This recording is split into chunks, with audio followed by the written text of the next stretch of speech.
Good morning students, welcome to our channel personal tutor. और मैं आपकी सोफिया मैम आपके लिए केमिस्ट्री की एक और नई वीडियो के साथ में।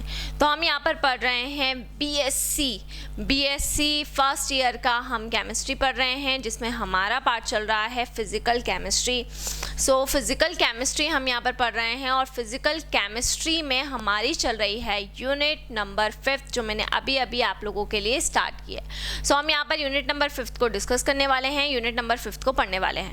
अब यूनिट नंबर 5 की अगर हम बात करें तो यहाँ पर हम कैटालिसिस और उसके जो टाइप्स हैं उसको हम यहाँ पर डिस्कस करेंगे। तो यूनिट 5 हमारी चल रही है फिजिकल केमिस्ट्री की, और यूनिट 5 के अंदर हम यहाँ पर जो कैटालिसिस है उस कैटालिसिस के टाइप्स को डिस्कस करने वाले हैं। ठीक है, तो कैटालिसिस हमारी यूनिट है और इस कैटालिसिस यूनिट के जो टाइप्स हैं उन टाइप्स को हम यहाँ पर पढ़ने वाले हैं। तो उन टाइप्स को देखिए, सबसे पहले अगर हम कैटलिस्ट की बात करें, इसका जनरल इंट्रोडक्शन मैंने आपको ऑलरेडी लास्ट वाली वीडियो में बता दिया है। आज मैं आपको कैटालिसिस और कैटलिस्ट के जो टाइप्स हैं उसको बताने वाले हूँ। सबसे पहले प्राइमरी बेसिस पर जो कैटलिस्ट होते हैं वो कितने तरह के होते हैं वो हम पढ़ेंगे, फिर हम इसके अदर टाइप्स की तरफ जाएंगे। सबसे पहले अगर मैं प्राइमरी बेसिस की बात करूं तो प्राइमरी बेसिस के ऊपर जो कैटलिस्ट होते हैं वो होते हैं होमोजीनियस। सबसे पहले तो होगा होमोजीनियस कैटलिस्ट। ठीक है, सबसे फर्स्ट क्या हो जाएगा, होमोजीनियस कैटलिस्ट हो जाएगा। सेकंड हो जाएगा हेट्रोजीनियस कैटलिस्ट। होमोजीनियस पहला टाइप हो गया, हेट्रोजीनियस कैटलिस्ट ये आपका दूसरा टाइप हो गया, है ना। फिर हेट्रोजीनाइज्ड कैटलिस्ट, हेट्रोजीनाइज्ड कैटलिस्ट ये हमारा तीसरा कैटलिस्ट हो जाएगा। और फोर्थ पे हमारे हो जाएंगे बायो कैटलिस्ट। ठीक है, तो ये चार आपके टाइप्स हो जाएंगे। सबसे फर्स्ट हो जाएगा होमोजीनियस, सेकंड हो जाएगा हेट्रोजीनियस, फिर थर्ड हो जाएगा हेट्रोजीनाइज्ड और फोर्थ हो जाएगा आपका बायो कैटलिस्ट। तो ये चार हमारे कैटलिस्ट के क्या हो जाएंगे, टाइप्स हो जाएंगे। अब वन बाय वन करके हमें इन चारों कैटलिस्ट को क्या करना है, पढ़ना है। सबसे पहले हम यहाँ पर बात कर लेते हैं किसकी, होमोजीनियस कैटलिस्ट की। देखें, जब हम बात करते हैं होमोजीनियस कैटलिस्ट की, तो होमोजीनियस कैटलिस्ट के अंदर क्या होता है, जब हम होमोजीनियस कैटलिस्ट की बात करते हैं तो उसमें जो भी हमारे रिएक्टेंट होते हैं और जो कैटलिस्ट होता है दोनों ही सेम फेस में होते हैं। रिएक्टेंट और कैटलिस्ट दोनों ही क्या होंगे, दोनों ही सेम फेस में होंगे।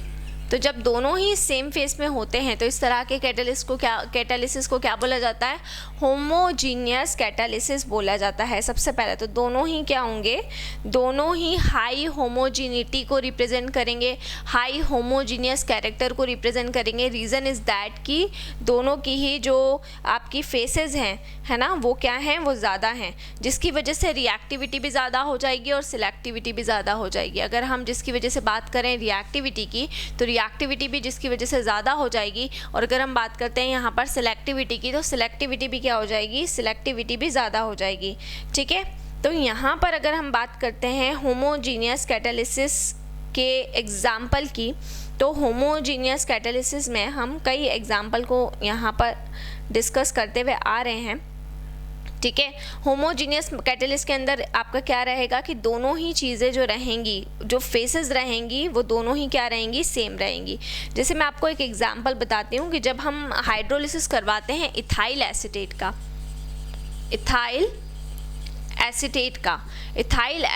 का हमने करवाया हाइड्रोलिसिस। जब हम इथाइल एसीटेट का हाइड्रोलिसिस करवा रहे हैं, है ना, तो इथाइल एसीटेट का हाइड्रोलिसिस करवाने पर यहाँ पर जो हमारा कैटलिस्ट होता है, ठीक है, और जो भी हमारा कैटलिस्ट के बाद में जो भी हमारा रिएक्टेंट होता है वो दोनों ही क्या होते हैं, दोनों ही सेम फेस में होते हैं। अब यहाँ पर अगर हम इथाइल एसीटेट की बात करें तो ये लिक्विड में प्रेजेंट होता है, और लिक्विड की अगर बात करें तो इसमें जो ईस्टर है वो ester as a functional group काम करेगा।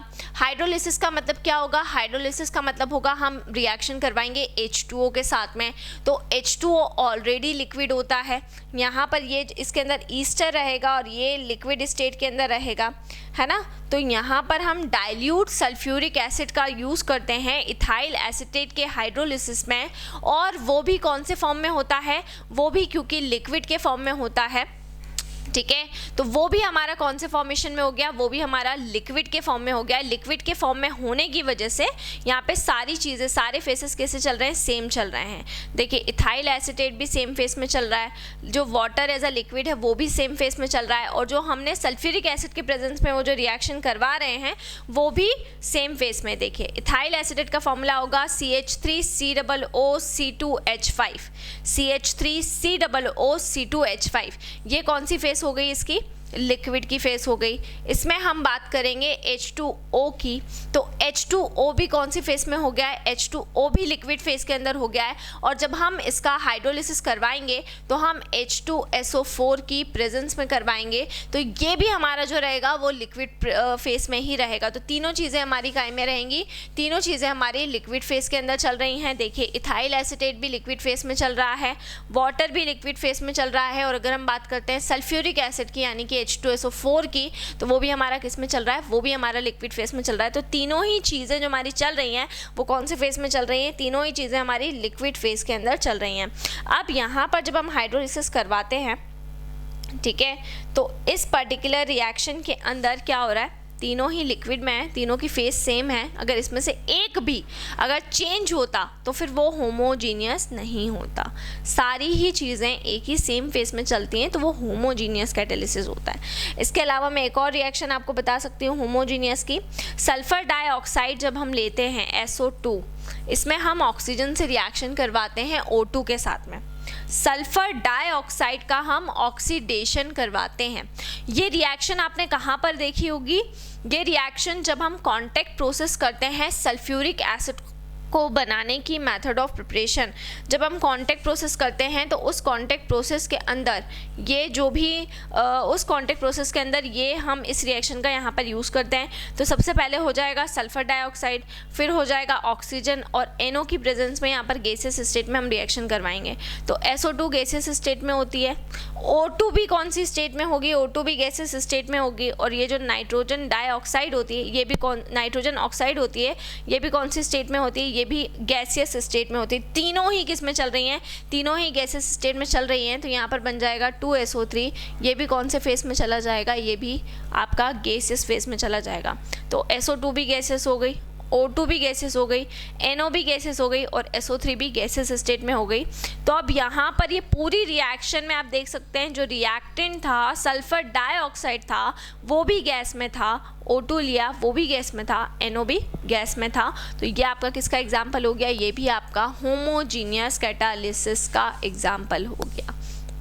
ठीक है, ये हमारा पहला टाइप था, जो पहला टाइप मैंने आपको पढ़ाया जिसको हमने कहा होमोजीनियस कैटालिसिस।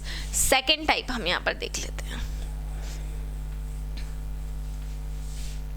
चलिए सेकेंड टाइप की हम बात करते हैं। सेकेंड टाइप होगा हेट्रोजीनियस कैटालिसिस। ठीक है, तो हेट्रोजीनियस कैटालिसिस का मतलब क्या होगा, जब हम हेट्रोजीनियस कैटालिसिस की बात करेंगे तो हेट्रोजीनियस कैटालिसिस के अंदर क्या होगा, सेम फेस नहीं होगी, सेम फेस नहीं होगी। यहाँ पर जो रिएक्टेंट और कैटलिस्ट है दोनों ही सेम फेस में नहीं होंगे, दोनों ही डिफरेंट फेस में होंगे। ठीक है, तो यहाँ पर जो भी रिएक्टेंट रहेगा और जो भी कैटलिस्ट रहेगा दोनों ही सेम फेस के अंदर बिल्कुल भी नहीं होते हैं, दोनों ही डिफरेंट फेस के अंदर होते हैं। ठीक है, दोनों ही किस में होते हैं, डिफरेंट फेस के अंदर होते हैं, दोनों ही अलग अलग फेस के अंदर होंगे। तो जब दोनों ही अलग फेस के अंदर होंगे, जैसे मान लीजिए एक सॉलिड है तो कैटलिस्ट हमारा लिक्विड में हो गया, कैटलिस्ट हमारा गैस के अंदर हो गया। ठीक है, तो जब दोनों ही क्या रहेंगे, दोनों ही डिफरेंट फेसेस के अंदर रहेंगे तो उसको बोला जाता है हेट्रोजीनियस कैटलिस्ट। वो जो हमारा कहलाता है वो हमारा कहलाता है हेट्रोजीनियस कैटलिस्ट। ठीक है, तो कैटालिसिस जब डिफरेंट फेसेस के अंदर होगा तो वो हेट्रोजीनियस कहलाएगा। हेट्रोजीनियस कहलाएगा तो यहाँ पर हेट्रोजीनियस कैटालिस्ट जो प्रोसेस होती है वो सबसे ज़्यादा इंडस्ट्रीज़ के अंदर यूज़ की जाती है। इंडस्ट्रीज़ के अंदर जैसे पाउडर्स के अंदर, फाइन पार्टिकल्स के अंदर इनका बहुत ज़्यादा यूज़ किया जाता है। ठीक है, तो वहाँ पर हम यूज़ करते हैं हमारे हेट्रोजीनियस कैटालिसिस का, ठीक है। उसके बाद में एग्रीगेट्स के लिए, जब हमें एग्रीगेट्स का फॉर्मेशन करवाना होता है, उसके अंदर हम हेट्रोजीनियस कैटालिसिस का यूज़ करते हैं। तो ये कुछ टाइप्स आपके रहते हैं जिसमें हम किसका यूज़ करेंगे, हेट्रोजीनियस कैटालिसिस का यूज़ करेंगे, जिसमें जो फेसेस हो जाएंगी वो फेसेस क्या हो जाती हैं, अलग अलग हो जाती हैं। मतलब कि जो भी रिएक्टेंट रहते हैं और कैटालिस्ट होते हैं दोनों ही अलग फेस में रहते हैं। जैसे N2+3H2। अब नाइट्रोजन जो है वो हमारी गैसियस स्टेट में है, हाइड्रोजन जो है वो भी हमारी गैसियस स्टेट में है, और ये दोनों जब आपस में रिएक्शन करते हैं, दोनों गैसेस हैं, ये आयरन की प्रेजेंस में रिएक्शन करते हैं। और आयरन हमारा कौन सी स्टेट में होता है, सॉलिड स्टेट में होता है। तो नाइट्रोजन भी गैस में, हाइड्रोजन भी गैस में, और आयरन कौन सी स्टेट में चला गया है, आयरन सॉलिड स्टेट में चला गया। दोनों ही गैस गैस रहेंगी, और वो सॉलिड की प्रेजेंस में, आयरन एज अ सॉलिड रहेगा, सॉलिड की प्रेजेंस में यहाँ पर जो दोनों आपकी गैसेस होती हैं वो दोनों गैसेस आपस में रिएक्ट कर रही हैं। तो रिएक्टेंट दोनों अलग फेस में चल रहे हैं, ये अलग फेस में चल रहा है। तो यहाँ पर जो कैटालिसिस होगा वो हेट्रोजीनियस कैटालिसिस होगा, ठीक है। अगर जनरली हम समझें कि होमोजीनियस और हेट्रोजीनियस का मतलब क्या होता है, होमोजीनियस में जो भी कंपोनेंट होते हैं वो एक दूसरे के साथ मिसिबल हो जाते हैं, सेपरेटली दिखाई नहीं देते। जबकि जब हम हेट्रोजीनियस की बात करते हैं तो हेट्रोजीनियस के अंदर वो क्या होते हैं, डिफरेंटली दिखाई देते हैं। तो जब कोई अलग फेस एक दूसरे के साथ में मिलेगी तो डेफिनेटली उनके अंदर कैसा कैरेक्टर रहेगा, हेट्रोजीनियस कैरेक्टर रहेगा, इसलिए उसको हम हेट्रोजीनियस कैटालिसिस के नाम से जान रहे हैं या बोल रहे हैं, ठीक है। फिर हमारा थर्ड एग्जाम्पल हम यहाँ पर देखेंगे, जो कि थर्ड एग्जाम्पल हेट्रोजीनियस कैटालिसिस के बाद में हेट्रोजीनाइज होमोजीनियस कैटालिस्ट, ठीक है। हेट्रोजीनाइज होमोजीनियस कैटालिस्ट और बायो कैटालिस्ट, ये जो दो टाइप हैं ये मैं आपको नेक्स्ट वीडियो के अंदर बताऊंगी, और इसके साथ साथ में मैं आपको वो सारे एग्जांपल्स भी बताऊंगी जिनमें हम इन कैटालिसिस का यूज़ करते हैं। तो इसी तरह से जुड़े रहिए हमारे साथ में, और हमारे चैनल के ऊपर वीडियो कंटेंट ज़्यादा होने की वजह से हमने आप लोगों के लिए हमारा दूसरा चैनल बनाया है जिसका नाम है पर्सनल ट्यूटर 2। तो अब आपको हमारी वीडियोस पर्सनल ट्यूटर 1 और पर्सनल ट्यूटर 2 दोनों पर ही मिलेगी। तो पर्सनल ट्यूटर 1 और पर्सनल ट्यूटर 2 दोनों पर ही आपको हमारी वीडियोस वहाँ से मिलेंगी। तो आपको पर्सनल ट्यूटर 2 को जाकर सब्सक्राइब करना है, लाइक करना है, और उसको ज़्यादा से ज़्यादा क्या करना है, शेयर करना है। Thank you so much.